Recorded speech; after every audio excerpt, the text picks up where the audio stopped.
L'entrepreneuriat attire de plus en plus de candidats. On dit que le sexe a toujours fait vendre. Pourtant, rares sont les entrepreneuses et entrepreneurs à oser franchir le pas du milieu de la sexualité. Il y a plein de choses à faire pourtant. Éducation, nouveaux pornos, applications, contraception, sextoys et autres accessoires. Il y a même un mot dédié pour les startups mêlant technologie et sexualité, la sextech. Vous pouvez trouver beaucoup de podcasts très intéressants sur l'entrepreneuriat, beaucoup de podcasts sur la sexualité sous toutes ses formes, mais qu'en est-il des deux ensemble ? Les entrepreneuses et entrepreneurs dans la sexualité et le plaisir existent pourtant, mais ils peinent parfois encore à se faire voir et entendre. Il y a encore sûrement plein de place à prendre dans ce milieu, alors qu'attendez-vous si cela vous intéresse ? Parce que peu importe vos peurs, il faut oser, comme souvent, et là peut-être plus. Mais l'entrepreneur ou l'entrepreneuse qui crée et vend des sextoys, qui réalise tous vos fantasmes, vous éduque sur votre corps ou monte un club libertin, rencontre en fait des problèmes souvent similaires à celui ou celle qui crée la dernière application à la mode, un jeu vidéo ou encore un restaurant. On verra quand même les quelques différences qu'il peut avoir.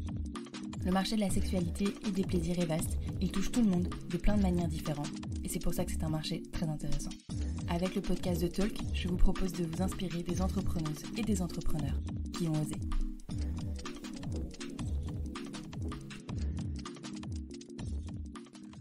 Tu n'étais pas forcément entrepreneur à l'origine, tu es journaliste, chroniqueuse, autrice et puis maintenant du coup cofondatrice de My Sweet Fantasy. Est-ce que tu peux un peu m'expliquer, même si j'ai lu pas mal dessus, ton parcours et surtout avec un gros focus sur My Sweet Fantasy, comment ça se passe les débuts et comment ça se passe surtout en ce moment?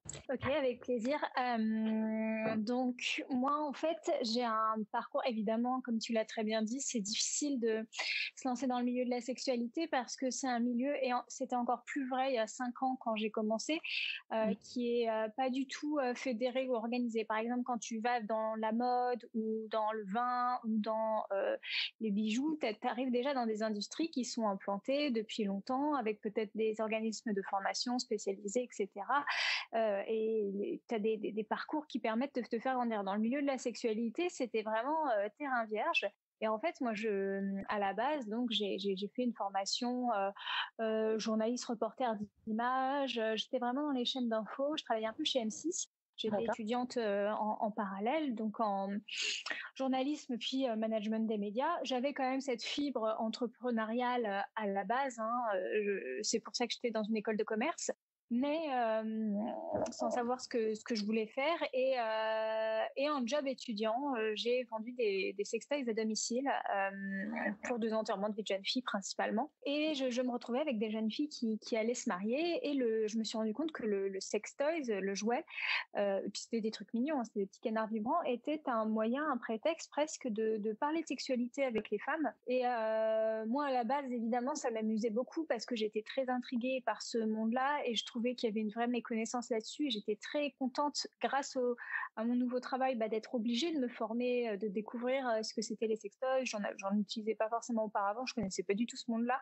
Tu t'es formée, t'es rentrée dedans par l'intermédiaire de ce petit boulot. Ouais, au début, ouais, voilà, ouais. C'est une vendeuse qui m'a fait une petite formation qui était rapide et puis qui était peut-être assez incomplète pour vraiment vendre des sextoys. Par la suite, j'ai vraiment poussé et puis travailler un argumentaire de vente, ça t'oblige à vraiment bien connaître tes produits puis de répondre à plein de questions. Donc, ça t'oblige à vraiment savoir plein de choses sur plein de trucs. Et puis je faisais aussi beaucoup de jeux avec les filles pour les pousser à parler de sexualité, et tout ça m'a permis aussi de savoir comment est-ce qu'on parle de sexe avec les gens, parce que c'est vraiment un sujet qui est, enfin, tu vois, si je parlais de la cuisine, t'as pas besoin de faire tout ce que je suis en train de faire des jeux, de faire des machins. Tu parles de recettes de cuisine, bon, tu utilises 30 grammes de beurre, voilà, t'es pas obligé d'utiliser un autre mot. Mais en fait, en fonction des endroits où j'allais, je me rendais compte que parfois il fallait que j'ai un langage, parfois je leur mettais des mots, tu vois, je disais pas le mot pénis, je disais le mot courgette, enfin, pour pas que les filles elles se sentent trop agressées par les mots, qu'elles aient pas honte de dire les mots. Il y a des filles qui étaient ultra cash, donc il fallait aussi que je sois cash et que j'adopte leur vocabulaire. Donc déjà, je me suis rendu compte que chacun avait sa façon de faire, et Et moi-même, en allant chez les gens, je me rendais compte que fallait que j'adapte ma communication sur la sexualité parce que ça ne voulait pas du tout dire la même chose, une sexualité sur une jeune fille de 23 ans qui est encore vierge. Et j'en avais rencontré des femmes vierges qui allaient se marier et qui connaissaient rien et qui avaient genre trop peur de ça. Et je me disais, mais c'est quand même fou, de pas connaître son corps, de pas connaître sa sexualité, de se dire c'est au mec de tout m'apprendre, d'avoir un peu honte de parler de sexe. Je me disais, mais qu'est-ce que ça présage pour la suite, quoi. Sans vouloir juger par ailleurs son choix, qui est un choix, mais c'est pas le premier. Et puis même si on n'est pas vierge, j'ai rencontré aussi beaucoup de femmes qui ne se masturbaient pas ou qui rien que le mot masturbation, c'était difficile de le dire.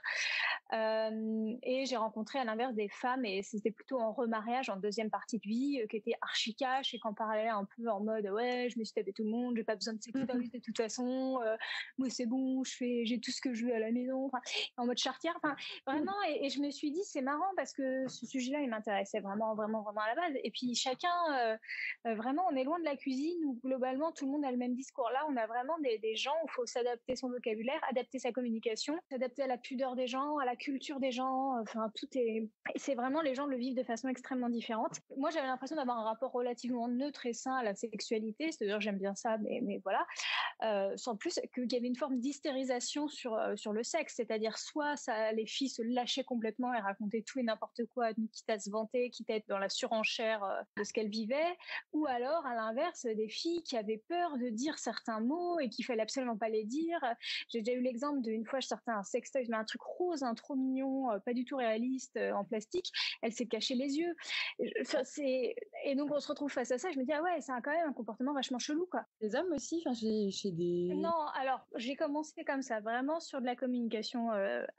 Après, je te parlerai peut-être des hommes parce que My Sweet Fantasy, c'est peut-être plus là-dedans. Ouais. Mais donc du coup, ça m'a passionnée. J'ai été embauchée par cette boîte. C'était il y a 5 ans. Qui s'appelait Les Plaisirs de Cerise. Donc, je m'appelais Flore Cerise parce que j'avais créé un compte Facebook pour l'entreprise. Et je pensais que ça venait de la mini-série après sur... c'est ça, en fait. Dans l'ordre, si tu veux. Donc, j'ai commencé à travailler en interne pour cette boîte que je devais développer. Donc, il y avait là aussi le vrai aspect un peu business parce que je travaillais avec eux. C'était une boîte qui était naissante sur le positionnement, sur comment on communique. Alors, sur une cible très féminine, comment est-ce qu'on développe le marché. Et donc, par exemple, une des pistes de développement, donc, bon, déjà, j'ai créé un petit perso qui s'appelait Flore Cerise à l'époque, sur Facebook, où je communiquais beaucoup sur la sexualité. Et moi, ça me permettait de fédérer, parce qu'une fois que les filles, je les rencontrais en enterrement de vie de jeune fille, après, je les quittais. Donc, il fallait que j'arrive quand même à les fédérer un petit peu d'une façon ou d'une autre à notre univers. Et un moyen de les fédérer aussi, à l'époque, c'était de lancer des apéros littéraires érotiques. D'accord. Et donc ça, à la base, c'était censé faire en sorte que nos anciennes consommatrices reviennent et aient une raison de se retrouver, qui n'était plus l'enterrement de vie de jeune fille, mais qui était un truc un peu littéraire qui parle de sexe. Et au final, ça a très très bien marché, mon apéro littéraire érotique, mais pas du tout pour fédérer les anciennes consommatrices. Tous les gens du milieu libertin, BDSM, des gens qui faisaient des photos érotiques, tous les milieux qui étaient vraiment des milieux qui connaissaient bien la sexualité sont venus, donc plutôt des gens de plus de 50 ans, 60 ans, qui n'étaient pas du tout les gens avec qui j'avais l'habitude de travailler, et qui m'ont permis de rencontrer leur univers. Donc, comme ils s'intéressaient à mon événement, je me suis dit, c'est quoi, je suis allée à des apéros libertins ou des apéros BDSM pour comprendre vraiment leur univers à eux, parce que ils venaient dans le mien. Et donc, du coup, je me suis créé un petit réseau comme ça de gens qui venaient à mes événements et moi, je venais à leur. Ça intéressait des médias, notamment Femmes Actuelles. Et je travaille toujours dans cette entreprise qui m'a dit, OK, on fait un partenariat avec l'entreprise, on fait une web-série qui s'appelle Les Sexpériences de Cerise. Mais je travaillais encore pour l'entreprise à l'époque, donc je m'appelais Cerise.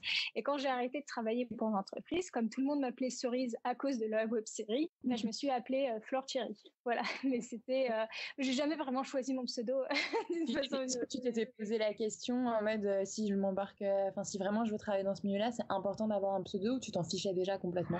Je m'en fichais complètement. Et puis il y a une phase en fait où j'utilisais mon vrai nom de famille aussi pour te dire à quel point j'en avais rien à faire.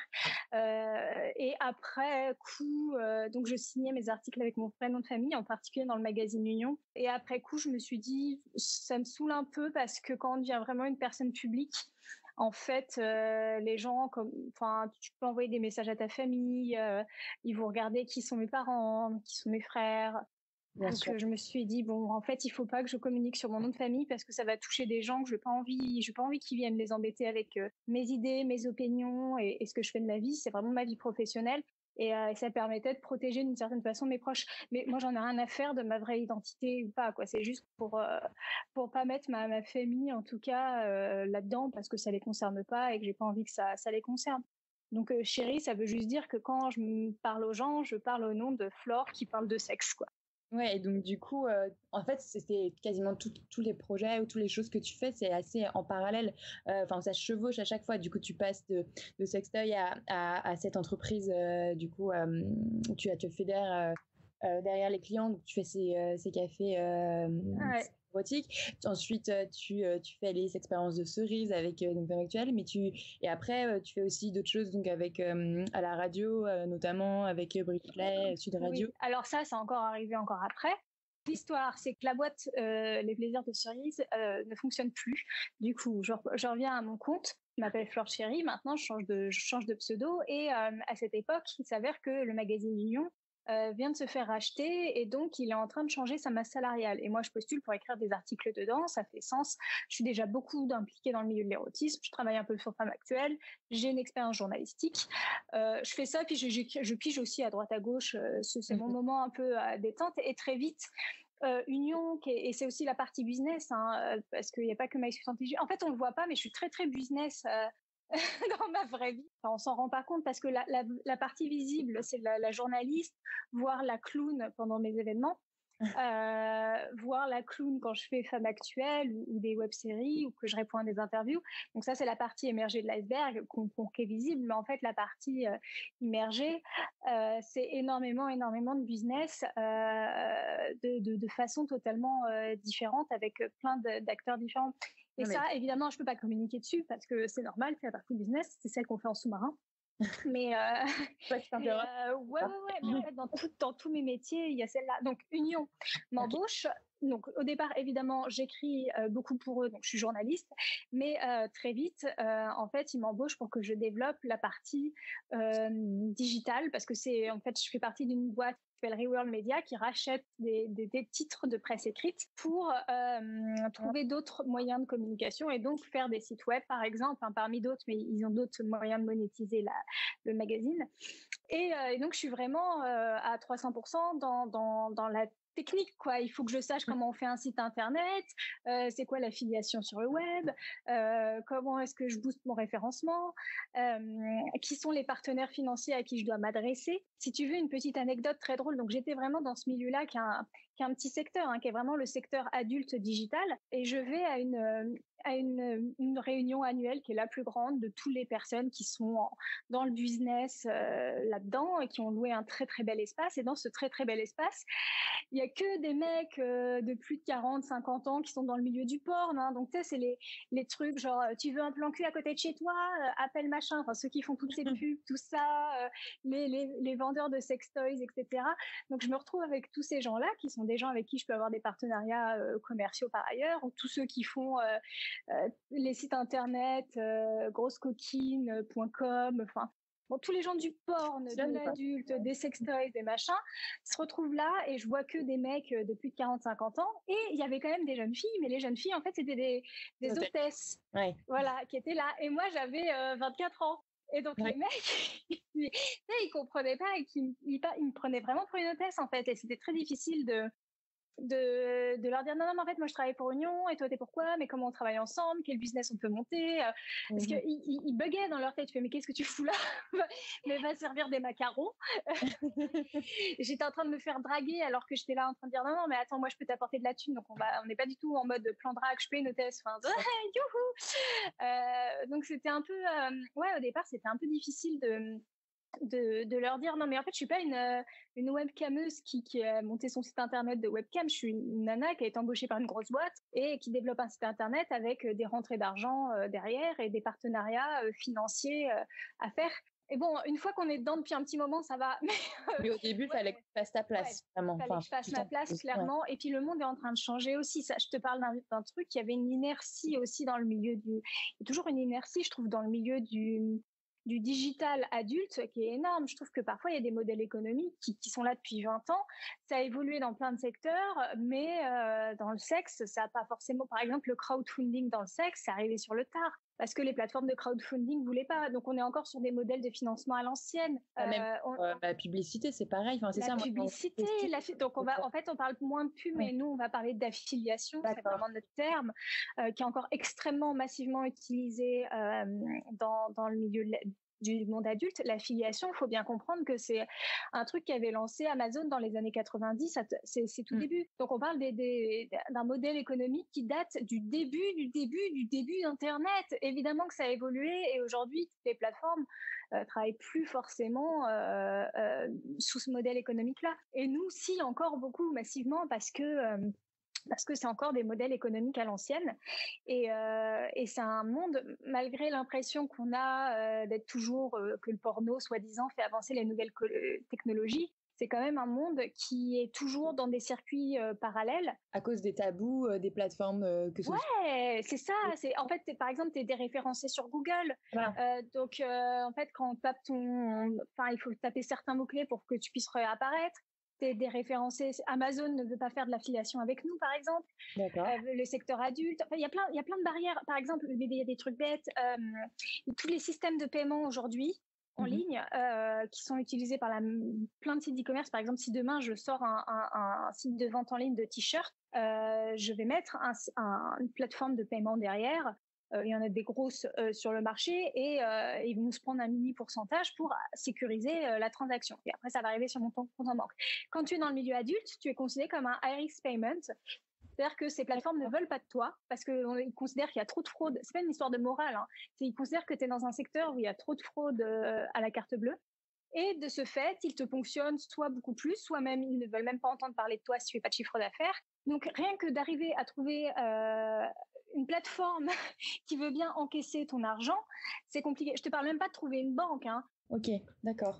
Mais tout est un petit peu lié. C'est parce que c'est un tabou qu'il y a des fraudes à la carte bleue, c'est parce que c'est un milieu qui est particulier, que c'est un monde qui est parfois un peu malsain, et parce que c'est un monde qui est parfois un peu malsain, ça en devient... en fait, tu te retrouves avec des barrières à plein de niveaux, que ce soit la banque qui veut pas te faire de prêt, que ce soit des moyens de paiement que tu peux pas, des outils en ligne qui veulent pas de toi. Par exemple, d'autres personnes qui veulent pas de moi, les régies publicitaires. Souvent, en fait, quand tu as un site internet, tu peux faire appel et il y a des grosses sociétés, à des régies publicitaires qui te disent, OK, c'est quoi tes encarts, tes bannières sur ton site internet? Tu vas dire, bah voilà, j'ai une bannière de tel espace sur ma homepage et ils vont te dire, OK, moi je la monétise. Très bien, mais la plupart de ces régies publicitaires qui rapportent beaucoup d'argent, qui ont des annonceurs, je sais pas, ça peut être des assurances bancaires, ça peut être tout et n'importe quoi derrière comme annonceurs, ne veulent pas travailler avec le secteur adulte parce qu'ils considèrent que ça peut, que par exemple une assurance, ça va salir son image de marque de se retrouver sur un site adulte. Donc, on peut travailler qu'avec certaines régies publicitaires qui ont un portefeuille client qui est évidemment beaucoup plus réduit. Et donc, du coup, c'est plus difficile à monétiser. Donc, mais je peux te parler de toutes les barrières, mais il y en a mille. C'était aussi dans mes questions vraiment les barrières principales. Alors c'est ce que moi j'avais noté. Je pensais principalement à publicité et plutôt du coup affiliation et financement. Mais après du coup il y avait le fait que tu sois une femme, donc là tu l'as un peu abordé. En tout cas à tes débuts, maintenant c'est un problème. Oui. Parce que la question que j'ai, c'est que j'ai l'impression en ce moment, en tout cas dans les entreprises ou les initiatives entrepreneuriales que je vois qui touchent à la sexualité, que ce soit d'une manière dans l'éducation ou juste pour le plaisir, il y a énormément de femmes, que ce soit par exemple pour le climax, pour la masturbation féminine, etc. Il y avait toi pour My Sweetie, même si voilà vous êtes deux avec du coup sur Vernon. Pardon. Mais il y en a d'autres encore là que je vais interroger. Et en fait, là, les premières personnes que je vais interroger, c'est quasiment que des femmes. Est-ce que c'est quelque chose de récent? Est-ce qu'avant, c'était que des hommes dans les industries plus traditionnelles de l'adulte ou mélanger? En fait, parce que là, tu t'intéresses peut-être à des choses des initiatives qui te parlent. Je considère par exemple Lorraine, que tu vas interviewer, qui est presque dans ce qu'on va appeler la sextech, c'est-à-dire les nouvelles façons, mais elle a un engagement qui est presque féministe aussi autour de ça, et une initiative un peu féministe et sextech, très start-up comme univers. Elle baigne beaucoup dans ce milieu un peu start-up, qu'elle va insuffler dans la sexualité. Ça, c'est récent, mais il faut savoir que le marché, le business du monde du sexe, bon, déjà, il y en a plusieurs, hein, je ne sais pas de quoi on parle, mais les business du monde du sexe, c'est quand même des vieux business. Et là-dedans, oui, tu peux trouver plein d'hommes avec qui parler. Maintenant, c'est pas forcément des gens qui, et je suis d'accord avec toi, qui vont innover. Donc, ils vont se contenter d'un business qui a fonctionné et ils vont rester 20, 30 ans dedans. Je te parle, ça peut être à la fois des vieux sites internet, ça peut être des clubs libertins, des gérants de clubs qui sont là depuis 1000 ans, qui ont leur petit pignon sur rue. Ça peut être des gérants de vieilles marques, de Love Shop ou tout ça, qui sont là depuis 1000 ans et qui vont rester dans leur business et qui vont pas bouger. Et maintenant, tout ce qui va venir innover aujourd'hui par des gens qui ont moins de 35 ans, oui, il y a beaucoup de femmes dedans, parce qu'il y a beaucoup de femmes aussi qui se sentent de plus en plus appelées par vouloir changer ce qu'on nous propose aujourd'hui en termes de sexualité. Et je le comprends parfaitement, parce qu'il y a une forme, encore une fois, et je le répète, d'inertie et de modèles qu'on nous propose qui nous correspondent pas du tout. Enfin, ton plan cul à côté de chez toi, ça ne parle à aucune femme. Donc, il y a bien un moment où il faut se dire, ah ben attends, donc les femmes commencent à se réveiller, et on parle d'ailleurs du mouvement génital du féminisme, c'est-à-dire en disant, tiens, la sexualité est quelque chose d'important, mais comment j'innove et comment je crée aujourd'hui un business. Donc ça, c'est pour toutes celles qui ont pour la fibre un peu businesswoman. Avec ça reste compliqué, parce que c'est un marché, le marché féminin. Typiquement, comment se masturber quand on est une femme, c'est un marché qui émerge, qui est pas forcément bien défini. Donc c'est un marché qui est compliqué. Et donc moi, dans cette mouvance-là, j'innove aussi. Donc là, je peux te parler un petit peu de My Sweet Fantasy un peu plus précisément. Je voulais aller dessus, ouais. Parce que Unions, voilà, c'est plutôt moi qui arrive dans un monde qui est ancien et qui se pose la question de comment le moderniser, mais qui a un peu du mal, parce que je dois composer avec les anciens, et avec l'ancien monde, c'est très bien. Mais maintenant, je suis pas obligée de rester que comme ça. Je peux aussi lancer une boîte à côté. Donc My Sweet Fantasy, c'est clairement venu d'un constat à la base. Alors moi, mon associé, il est dans le monde de la mise en scène de pièces de théâtre érotiques. Donc il avait tout un panel de comédiens, de comédiennes, et il aimait bien même rédiger des scénarios amusants. Et il y avait un constat aussi qu'on se faisait très clairement, qui était que aujourd'hui, t'as pas forcément de solutions amenées au couple. Quand tu fais anniversaire coquin ou quoi que ce soit, on va te proposer la suite à l'hôtel avec un jacuzzi. Ou alors, si tu vas sur les conseils des féminins, on va te dire, ah bah, tente le libertinage. Mais si tu veux, il n'y avait aucune, je trouve, solution de façon pragmatique qui était, OK, il y a vraiment un service qui va venir prendre en main la sexualité des couples. C'est-à-dire, on vient chez vous, soit on vous donne on a un prof de culture érotique qui vient à la maison, on peut faire des lectures érotiques à domicile. Et l'idée, c'est clairement de venir avec une solution clé en main sur booster, reconnecter le couple, mais sur sa sexualité. Pas juste faire un dîner aux chandelles, enfin, au secours. C'est bon. C'est pas forcément pour des couples qui ont des problèmes, c'est juste des couples qui ont envie d'avoir une autre expérience aussi, ça dépend. Oui, c'est ça. Non, mais oui, on s'entend. Je parle pas de couples qui ont des problèmes, mais en fait, je pense qu'un couple qui est sur son premier mois je vis ensemble, et encore même d'ailleurs sur son premier mois, et qui a n'importe quel couple qui a envie de vivre une expérience un petit peu piquante. Souvent, on va dire, OK, va dans le libertinage. Ou c'est toujours, va faire intervenir une tierce personne dans ta sexualité. Ou alors, tente le BDSM, tu vas te faire mal. Mais, et on les laisse se débrouiller, tu vois.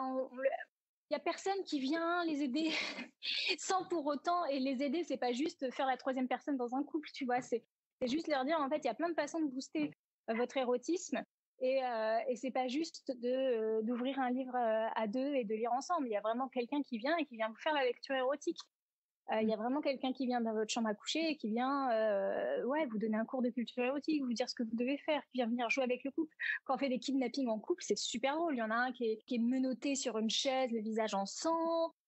Sa complice, sa femme, on lui bande les yeux, elle est dans une voiture, elle sait pas ce qui se passe, elle découvre son mec ensanglanté, etc. Nous, on crée tout un scénario autour de ça, on crée un contexte pour que clairement, il se passe quelque chose sexuellement entre les deux. Mais on les laisse pas se débrouiller tous les deux dans leur coin en leur disant ah bah faut que vous testiez le BDSM. Non non, on le fait, on leur montre, on leur explique. On a aussi beaucoup donné ça on le met pas en avant sur notre site, mais on l'a fait, donner des cours de domination à des couples. Où il y a une domina qui leur explique clairement, bah voilà, vous pouvez utiliser ça, vous pouvez utiliser ça, entraînez-vous. Non, le fouet, on n'utilise pas le fouet de cette façon. La bougie, bah, vous la mettez à au moins 30 cm de la peau, sinon ça crame, etc. Donc c'est aussi ne pas laisser les couples tout seuls dans leur coin, leur disant ah bah allez dans un sex shop, achetez-vous ça, faites ça à la maison. Non non non, on vient, on arrive et on accompagne le couple de façon beaucoup plus concrète que juste le laisser à lui-même découvrir les choses dans son petit coin. Voilà. Moi je pensais que c'était bien d'avoir un service un peu plus pragmatique. Et puis en plus, ça s'adresse pas seulement aux couples, c'est aussi aux personnes seules. Oui. Et je me demandais, du coup, c'est comme on parlait tout à l'heure de publicité et d'affiliation, ces clients-là, comment tu les trouves? C'est par bouche à oreille? Tu vas les chercher dans des événements? Comment ça se passe? On a pas mal de retombées médias en fait. Par exemple, on a été dans Le Monde en début de semaine, on a eu Gradia la semaine dernière. D'accord. On est passé sur France 2, on est passé sur Canal+. J'ai vu pas mal de médias, sur votre page en fait, tout simplement. Ouais, il y a pas mal de gens qui nous connaissent par là. Moi, je passe dans Sud Radio toutes les semaines et donc Brigitte Lay, qui est l'animatrice, ne manque pas de citer la marque. Après, j'en communique régulièrement sur mes réseaux sociaux. Donc oui, pour l'instant, c'est beaucoup et bouche à oreille et les différentes retombées médias qui nous permettent de développer notre clientèle. Maintenant, on commence à travailler aussi le référencement sur Fantasme à Paris, par exemple, où on est des sites qui ressortent. Donc quand les gens se posent la question de comment réaliser son fantasme à Paris, ils tombent chez nous. Et donc voilà. Donc oui, l'origine première, c'était les couples, mais tu as raison, il y a aussi les âmes seules. Et on trouvait ça intéressant aussi de pas d'avoir une communication autour des âmes seules qui était vraiment on vous fait un truc adapté à à ce que vous avez dans la tête, à votre univers. On n'est pas là juste pour vous mettre une fille en bikini qui se trémousse. On sait que l'imaginaire des garçons peut aller des hommes comme des femmes d'ailleurs, peut aller au-delà de juste ce qu'on leur propose. On sait que eux, en tout cas, ils ont des attentes parfois qui sont très précises, que moi je qualifierais presque de fétichistes, dans le sens où on a eu des commandes extrêmement détaillées sur, par exemple, un homme qui voulait se faire crucifier, mais il voulait que ça respecte un scénario extrêmement établi à l'avance, ça prenait 2 jours, il y avait un procès avant, il fallait qu'il y ait une méchante, une gentille, des bourreaux, enfin tout était assez complexe, mais c'était très déterminé dans sa tête et il voulait vraiment le vivre. Donc on l'a vraiment accompagné là-dedans. On a eu plein d'autres demandes. Là, un homme qui voulait aussi subir une vraie arrestation dans une vraie prison, lui faire vivre quelque chose qui ressemble à la réalité. Il y a des femmes aussi qui demandent toutes seules une prestation comme ça ou c'est principalement des hommes? Alors, pour l'instant, on n'en a pas eu. C'est-à-dire que quand les femmes nous souvent font appel à nous, c'est parce qu'elles veulent une expérience dans le couple, un fantasme entre guillemets, ou alors quelque chose qui va venir pimenter le couple. Nous, on attend vraiment les femmes seules. Maintenant, il se trouve que on n'a pas trop eu ça. On a eu des hommes qui commandaient des fantasmes pour les femmes en mode j'offre un bon cadeau, sur un fantasme et la fille le choisit et c'est moi qui lui offre. Mais bon, elle est pas à l'origine non plus de la demande. Mais sinon, oui, c'est plus complexe. Mais peut-être que, à bien y réfléchir, c'est parce que peut-être les femmes ont moins encore une fois, de fétichistes extrêmement précis sur ce qu'elles attendent de la sexualité. Je pense que alors évidemment, je vais parler ça va être très expérimental ce que je dis, pas expérimental, mais très subjectif et basé sur mon vécu. Mais j'ai l'impression que les femmes sont plus ouvertes à une nouveauté, se faire plaisir, faire un truc un peu rigolo et hors norme, quel qu'il soit en fait. Alors que certains hommes, pas tous les hommes, mais certains hommes, en fait, ont quelque chose d'extrêmement précis dans la tête, ce qui est peut-être un petit peu moins le cas des femmes qui peuvent tout d'un coup aimer le libertinage, puis changer de bord et être à fond dans le BDSM, puis changer de bord et être à fond dans autre chose. Et naviguer comme ça entre différentes envies, différents désirs, différentes découvertes. Les hommes, parfois, peuvent, et encore une fois, je pense que ça concerne une petite partie des hommes, il y en a qui sont très focus, très bloqués sur quelque chose. Par exemple, je pense aux pieds. On a des gens qui sont podophiles, donc qui sont fascinés par les pieds. Et vraiment, ils sont bloqués sur les massages des pieds. On en a un en particulier qui revient tous les mois pour masser les pieds d'une de nos Sweeties. Ah oui, donc tu as vraiment un côté de fidélisation qui est possible en plus. C'est ça qui Ouais. est... Parce qu'il n'a pas qu'un seul fantasme, à partir du moment où il y en a un qui a été assouvi grâce à My Sweet Fantasy, il peut en avoir d'autres qui reviennent avec d'autres fantasmes. Quoi. Ouais. Alors du coup, on a deux choses. On a à la fois des clients couples qui reviennent parce qu'ils ont bien aimé, ils ont testé un truc, ils veulent tester autre chose. Mais là, on est vraiment dans le tiens, petite expérience, ça s'est bien passé la première fois, mais en fait, il y avait celui-là qui me tentait aussi, donc on veut le faire, etc. Top. Par contre, quand c'est un mec qui nous demande quelque chose, souvent quand il revient vers nous, il nous demande la même chose. Alors parfois avec des petites variantes. D'accord. Souvent, il reste bloqué dessus. C'est vraiment et c'est très spécifique. On a eu par exemple le cas d'un homme qui voulait se faire humilier son pénis. Et à un moment, il a C'est-à-dire humilier, de se faire insulter sur sur la taille de son pénis. Alors les filles, elles mesuraient la taille de son pénis, elles lui disaient qu'il était trop petit ou trop gros, enfin que ça allait pas. Elle voulait qu'il se moque de la taille de son pénis. Enfin, bon, aujourd'hui, à l'heure actuelle, aucune femme ne nous a demandé ça. Et c'est très précis. Il voulait vraiment un petit truc particulier. Et comme il n'a pas réussi à faire son petit truc à la fin, il a dit, OK, moi, je reviendrai. Et par contre, ça se passera dans telle et telle condition. Et il faudra que je fasse ci à la fin. Enfin, tu vois, ils restent bloqués dessus. C'est pas parce qu'ils l'ont fait une fois qu'ils se disent, OK, next, on passe à autre chose. Alors que les couples, je pense, vont plus se dire, OK, on a fait une lecture érotique, c'était cool. Maintenant, nous, ce qu'on veut, là, c'est une sortie en limousine, machin, mais on veut un truc un peu coquin dedans. Est-ce que vous pouvez nous faire? Bon, il varie, tu vois. Il y a de la nouveauté, il y a de la créativité, il y a de la richesse. On va pas refaire deux fois la même chose. Par contre, il y a vraiment une typologie d'hommes qui sont bloqués sur un scénario et on va le refaire, on va le peaufiner. Et il faut que ça rentre dans ce qu'ils ont dans leur tête. Donc finalement, la plupart des clients viennent avec une idée particulière qu'ils vous proposent et vous vous adaptez. C'est pas, ils piochent pas sur ce que vous proposez déjà en ligne. Moi, je pensais qu'il y en a qui s'adaptent beaucoup. Par exemple, le kidnapping, on l'a fait à toutes les sauces. Hein. D'accord. Il y en a qui nous disent oui, on veut un kidnapping, mais on veut que ça soit avec deux kidnappeurs, on veut que ça soit, on veut qu'en même temps il y ait une partie interrogatoire, où on soit tout nu. Enfin, en fait, le kidnapping sert souvent de bonne base pour qu'après ils le déclinent, ils le mixent. Une gamme un peu infinie de kidnapping, quoi, en gros. Oui, voilà. Donc en fait, on le décline à chaque fois. On a un peu la base. Donc, ce qui est bien, c'est qu'on a quand même, en fait, à chaque fois, sur nos prestations type, on a quand même une liste d'accessoires un petit peu prédéfinie. Donc, nous, ça nous permet d'anticiper nos listes d'accessoires qu'on a vues avec nos Sweeties auparavant et d'avoir au moins testé les Sweeties sur une prestation parce que les prestations type aussi, elles nous servent à nous pour faire du recrutement. C'est-à-dire qu'on va déjà faire un recrutement de base pour connaître un petit peu la personne. On prend souvent que des gens qui ont déjà un peu une expérience dans l'érotisme parce qu'on n'a pas envie de les mettre face à un client et qu'elle ou il se retrouve un petit peu sans rien faire, à pas savoir trop quoi faire. Donc souvent il y a une petite expérience, mais il y a une réelle envie en tout cas de travailler pour nous dans tous les cas. Ça, c'est vraiment un point qui est important pour nous. Et après, nous, on leur fait faire des prestations types, c'est-à-dire qu'on les forme dessus et après, on leur fait un test avec un faux client.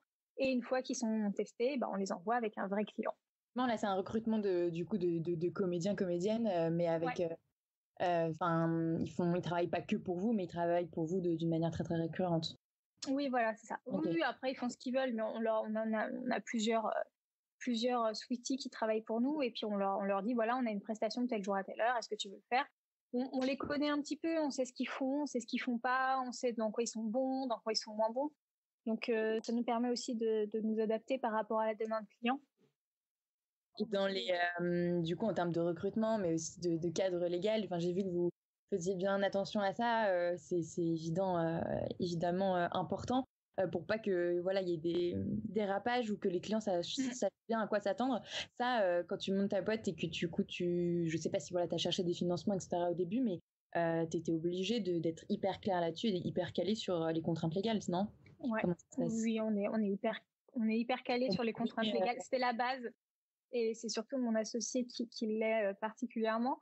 Mais on a beaucoup étudié tous les deux la jurisprudence. On s'est fait aider d'un avocat au lancement de la boîte parce qu'on ne pouvait absolument pas faire n'importe quoi. On sait que le danger, c'est le proxénétisme derrière. Donc nous, on verrouille à fond pour jamais basculer dans le proxénétisme. Mais si on sait que c'est c'est un danger potentiel. Par exemple, pour l'éviter, nous, toutes nos prestations sont enregistrées par un microphone. Et s'il se passe un problème, le moindre problème, nos sweeties peuvent tout à fait nous transmettre ce qui s'est passé. Nous, on n'a aucun souci pour porter plainte, c'est dans nos conditions générales par rapport au client.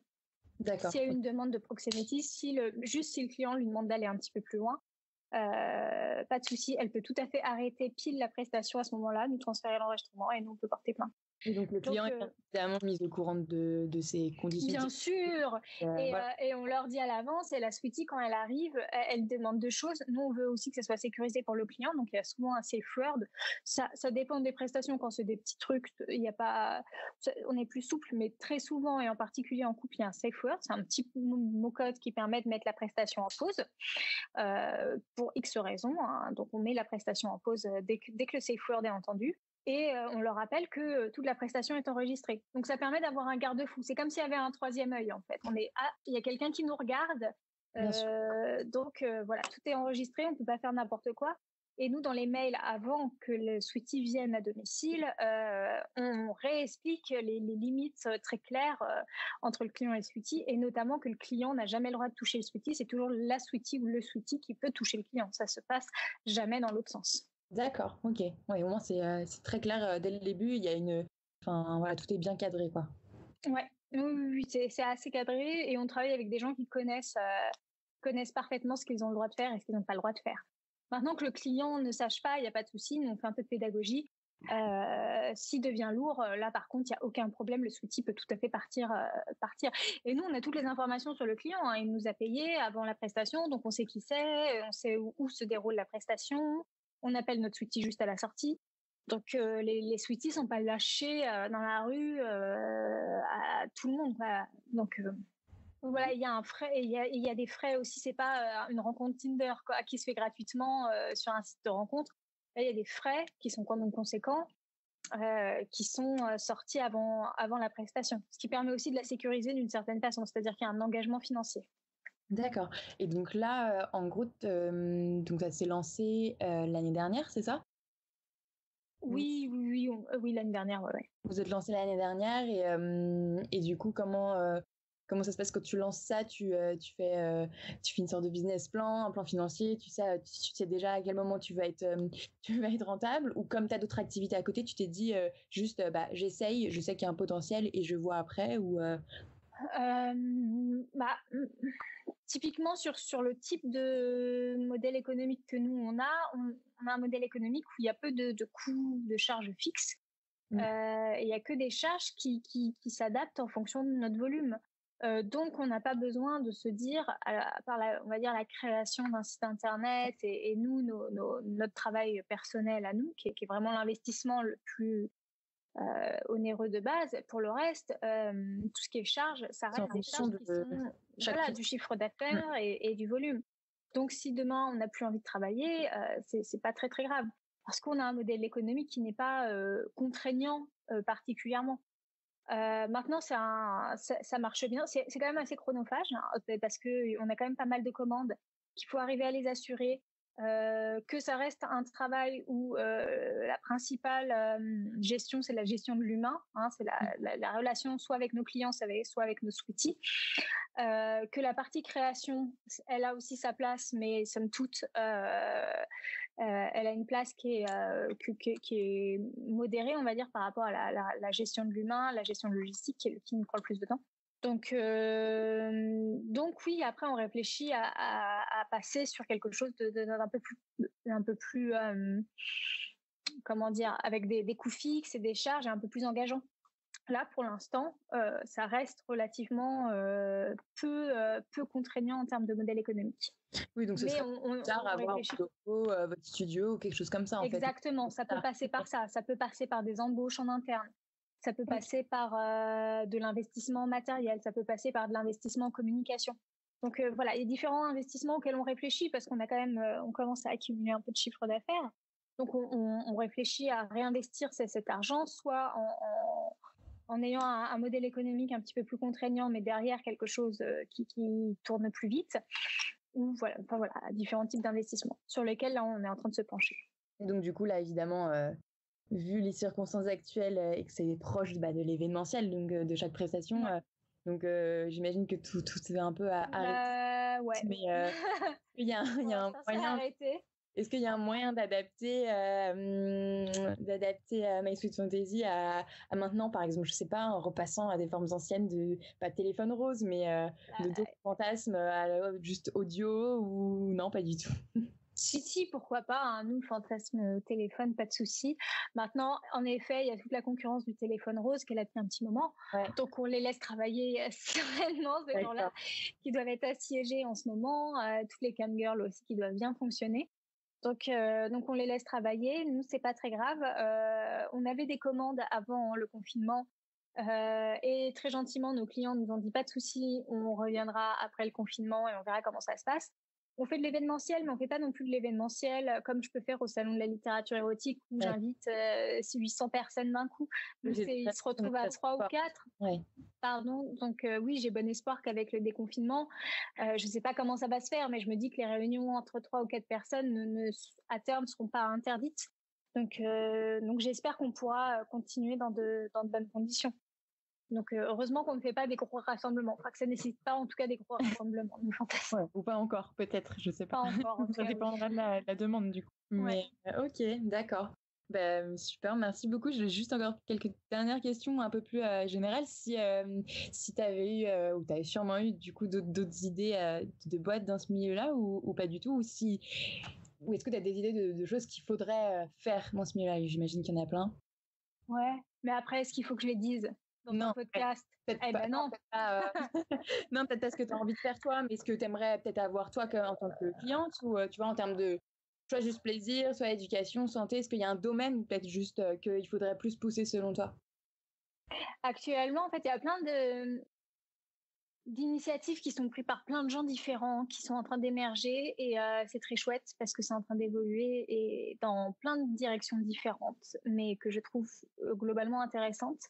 Maintenant, c'est plus au marché de s'adapter, à la distribution de s'adapter, aux banques de s'adapter, à tout ce monde-là, en fait, tout le monde normal, de venir faire une place au marché de la sexualité, qui reste un monde toujours un peu alternatif.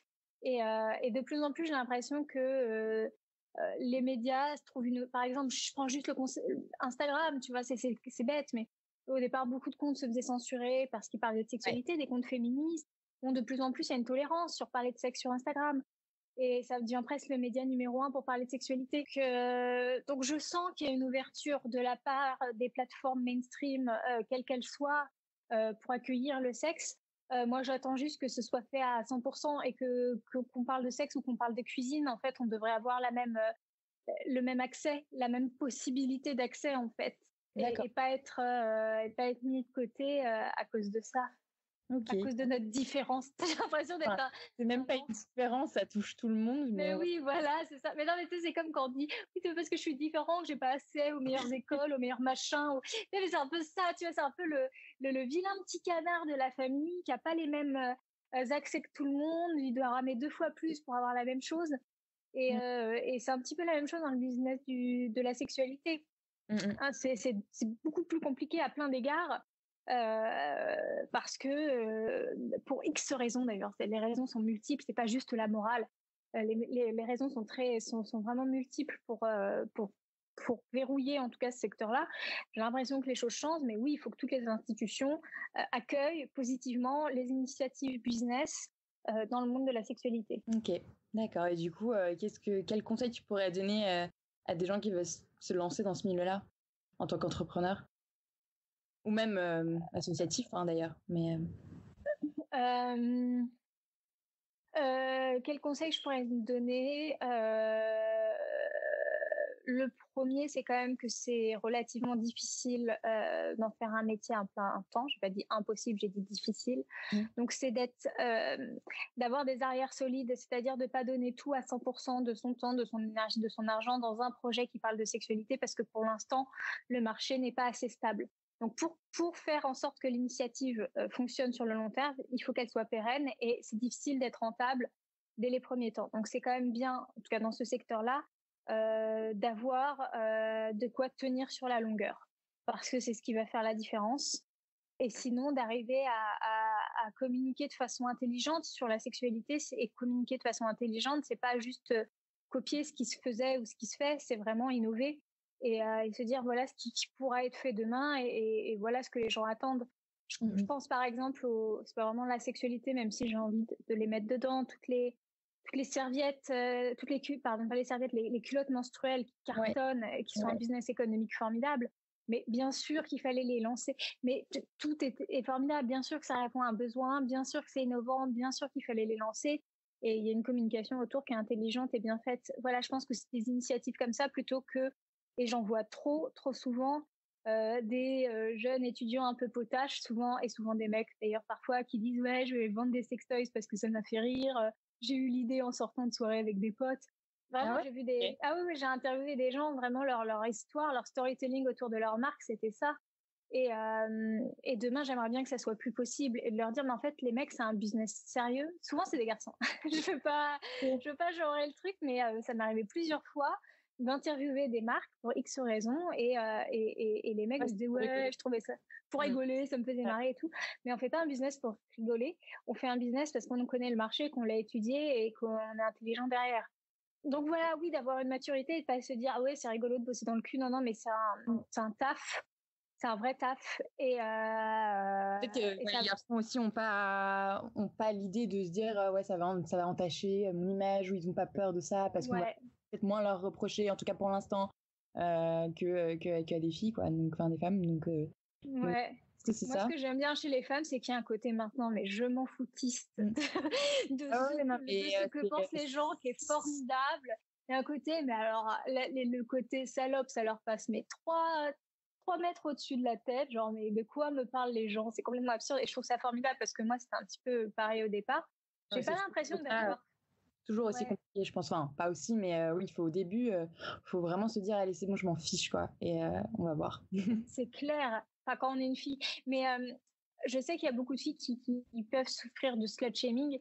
En fait, c'est plus les filles qui vont s'exposer sur leur intimité. Donc, je pense aux cam-girls, aux travailleuses du sexe de façon générale. Mais en tout cas, moi, dans mon parcours, donc ça me concerne que moi, j'ai jamais eu de propos méprisants ou dégradants par rapport à ce que je faisais. J'ai jamais eu quelqu'un qui me dit « Ah ouais, mais toi, t'es la petite meuf qui parle de cul, t'as pas d'intérêt. » On t'a reproché un peu à ta jeunesse au début, non? Oui, mais c'est un problème du fait que j'étais jeune. J'aurais pu le rencontrer partout. Enfin, c'est dans tous les secteurs, le fait qu'on te reproche que t'es jeune. Si quand j'ai mis du temps, là ça commence à arriver, quoique même encore maintenant on me le reproche un peu, mais d'être experte sur le sujet de la sexualité. Pas forcément dans le business, parce que le business, au bout d'un moment, c'est comme n'importe quel business, donc ça va. Mais la partie experte sexo publique, la partie publique, quand je parlais, par exemple, quand je donnais des techniques, pas plus tard, par exemple, que l'année dernière, je donnais juste des techniques pour atteindre l'orgasme plus facilement à l'occasion de la journée de l'orgasme sur Golden Moustache. Et j'ai eu plein de commentaires sur c'est qui cette gamine de 20 ans qui nous parle de l'orgasme, etc. Sans savoir que j'avais écrit plein de livres avant, sans savoir que c'est comme mon métier depuis 5 ans, ça, sans savoir. C'est l'ego dans tous les cas. Enfin, on a du mal à recevoir des conseils sur quelque chose peut-être d'aussi intime. Ouais, c'est ça. Et en fait, mais tu vois, je me dis, je pense que j'aurais pu parler de cuisine si j'étais un chef cuisinier ou de n'importe quel autre secteur ou d'écologie et tout ça, ça serait bien passé. Et en fait, le problème du sexe spécifiquement, donc non seulement c'est que c'est des conseils intimes, donc tout le monde a l'impression que en fait, tu as le droit d'en parler si tu l'as fait plein de fois. Et c'est comme la cuisine, c'est complètement con. C'est pas parce que tu as 40 ans et que tu t'es fait réchauffer des pâtes pendant 40 ans que tu connais plus qu'un jeune chef cuisinier de 25 ans qui a travaillé dans les meilleurs hôtels, qui a été commis dans des étoilés, qui a un parcours complètement dingue, qui s'est renseigné sur toutes les recettes. C'est pas parce que tu as fait beaucoup de cuisine dans ta vie que tu sais cuisiner, tu vois, ça n'a aucun sens. Et il y a ce truc un peu avec la sexualité où il faut avoir beaucoup baisé pour pouvoir en parler. Et ça, c'est dramatique. C'est-à-dire que moi, quand je parle de sexe, je peux parler d'un pénis en érection, de la prostate. J'ai pas de pénis, j'ai pas de prostate. Enfin, voilà. Donc, j'arrive à parler de plein de sujets. C'est un imposteur à avoir et t'es pas obligé de parler de toi, en fait. Jamais, en fait, c'est même l'erreur. Enfin, je me suis rendu compte qu'en t'écoutant, en essayant en faisant des recherches un peu sur ton travail, que tu parlais pas, enfin très peu ou même pas du tout, je pense, de toi. Et c'est un choix ou c'est... Ouais, c'est un choix, clairement. Parce que... Ouais, parce que en fait, c'est un peu, je me considère un peu comme une journaliste politique, c'est-à-dire qu'à partir du moment où les gens savent que je vote à droite personnellement, les gens de gauche vont plus vouloir que je les interviewe. Donc, par exemple, si on sait que je suis vierge ou lesbienne, quelle est ma crédibilité à parler des relations hétérosexuelles? Tu vois, c'est toujours ça. Donc, donc je dis, bah non, mais en fait, j'en sais rien. Non seulement parce que je considère, et j'ai aucun problème avec les gens qui s'étiquettent. Il y a plein de gens dans le milieu de la sexualité qui parlent de leur vie perso. Par exemple, là, je viens d'interviewer Ève de Candoli. Bon, Ève de Candoli, elle parle de sa propre sexualité. Elle est clairement dans une relation candoliste avec son mec. Elle l'expose et elle s'en sert comme étendard pour défendre une pratique sexuelle très précise. Petit moment vocabulaire. Le candolisme est une pratique sexuelle dans laquelle une personne ressent de l'excitation en exposant ou partageant son conjoint à une ou plusieurs personnes. Par extension, on parle aussi de candolisme lorsque des rapports sexuels ont lieu entre une ou plusieurs personnes devant le regard consentant du partenaire de celle-ci. C'est très bien, mais demain, si elle veut être l'étendard du tantrisme, par exemple, elle va avoir un petit peu plus de mal parce que on va lui reprocher sa légitimité, si tu veux. Le sexe tantrique est un concept qui émane du tantrisme. Également appelé tantra, il s'agit d'un courant spirituel basé en grande partie sur la méditation et adopté depuis plusieurs siècles en Inde. Rapporté au sexe, le tantrisme est une expérience physique où la prépondérance est donnée à la concentration, à l'écoute et au développement des sens. Au cours de l'expérience, hommes et femmes ne doivent faire qu'un pour atteindre l'orgasme dans chaque partie infime de leur corps, mais également tout autour d'eux. Moi, je pars quand même du principe que, en fait, je parle jamais de ma sexualité, vraiment, et ça serait très chiant, je pense, de façon générale, pour tout le monde, et très limitant si en fait je me disais, ok, je pars de moi pour parler de sexe. Moi, je préfère vraiment, et ma force, je pense, aujourd'hui, c'est d'avoir eu plein de gens, plein d'interlocuteurs complètement différents. Et par exemple, je t'ai parlé pendant je sais pas combien de temps du fétichisme masculin, mais parce que c'est un vrai sujet, parce que je le vois, parce que je le constate, et parce que je parle à plein de mecs qui sont fétichistes et qu'au bout d'un moment, je me dis tiens, il y a quelque chose à aller creuser et à m'intéresser à ce sujet-là. On parle vraiment comme journaliste qui a observé ça, qui a constaté ça et bien sûr. qui les a interrogés. Et c'est un vrai travail. Et le problème du sexe, c'est que pendant longtemps, par exemple, Brigitte Lay en fait un petit peu partie de façon très gentille, mais ça a été des gens qui étaient acteurs porno ou actrices porno, qui avaient le droit de s'exprimer sur la sexualité parce qu'on dit eux ils ont le droit de donner, une actrice porno a le droit de donner des conseils en sodomie, au secours, non mais personne n'a envie de se prendre une sodomie comme une actrice porno déjà, donc elle va t'expliquer oui il faut bien dilater, il faut mettre de la crème, oui d'accord, si tu te prends un gros blague de 20 cm, ok, mais en fait les gens vont vivre totalement différemment, et c'est beaucoup plus pertinent d'avoir parlé à plein d'experts différents, d'avoir lu plein de choses sur la sodomie et de pouvoir demain en parler. Et oui, pour se rendre, pour avoir l'impression qu'on parle à quelqu'un qui va vivre les mêmes expériences que toi, on va pas forcément se mettre à la place d'une actrice ou d'un acteur porno, quoi. Même si on conseille, ça nous ressemble pas forcément. Donc, voilà, mais pendant longtemps, c'était un peu eux qui étaient nos experts sexo. Et Brigitte Lahaie en fait partie, notamment. On considère que c'est une très bonne experte sexo, et notamment grâce à son passé dans la sexualité. Donc, parce qu'elle a su l'exprimer aussi autrement que par rapport à son expérience dans le porno. Oui, non, mais elle le fait très bien. Non, mais c'est pas la question. Mais c'est qu'aujourd'hui, si elle a une expertise, c'est pas du tout parce qu'elle a été actrice, c'est parce qu'elle s'entoure de personnes qui sont très intéressantes, qu'elle est à l'écoute aussi de tous les Français qui leur parlent de leurs problèmes de sexualité depuis plus de 15 ans. Et que, oui, une fois que tu as écouté pendant 15 ans les gens te parler sous couvert de l'anonymat, de la radio, de leurs problèmes de sexualité, tu es légitime à savoir quels sont les problèmes des Français, puisque ça fait 15 ans que tu l'écoutes et qu'il n'y a que toi qui fais ça pendant 15 ans. Donc sa force, elle est là, Brigitte Lahaie. On s'en moque qu'elle soit actrice porno, mais on va encore lui rappeler pour dire si elle est légitime, elle a été actrice, mais ça n'a rien à voir avec la façon dont elle conseille les gens. Mais il y a encore ça qui reste, et souvent on m'a reproché c'est qui celle-là, pourquoi elle parle de sexe, c'est une jeunette, elle n'a pas en parler. J'étais là, mais... Et donc du coup, c'était ma vraiment dernière question, après je t'embête plus. Du coup, c'était là où les questions qu'on te pose trop souvent et que je t'ai peut-être posées du coup pendant cet entretien, mais ce serait notamment qui t'est parler de sexualité, ou il y en a d'autres?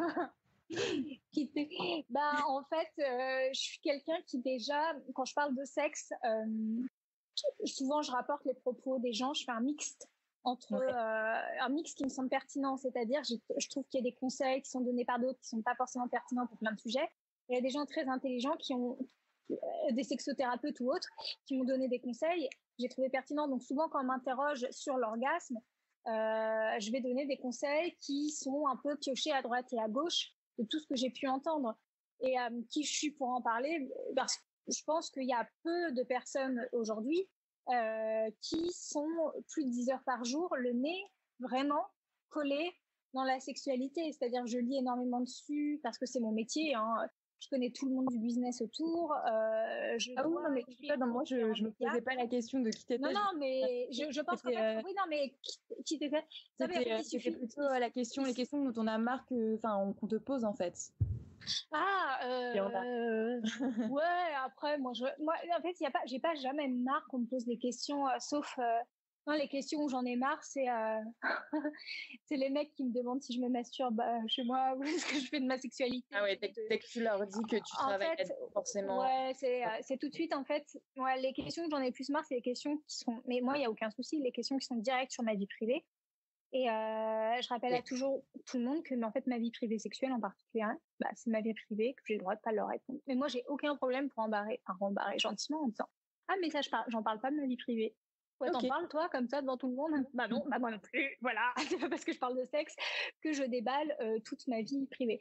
Donc oui, ça, c'est un vrai problème parce qu'il y a une forme de réflexe du journaliste en face, souvent des journalistes en face de moi, qui veulent, un peu pour booster leur audience ou je ne sais quoi, me faire dire des petites choses un peu croustillantes, un peu voyeuristes.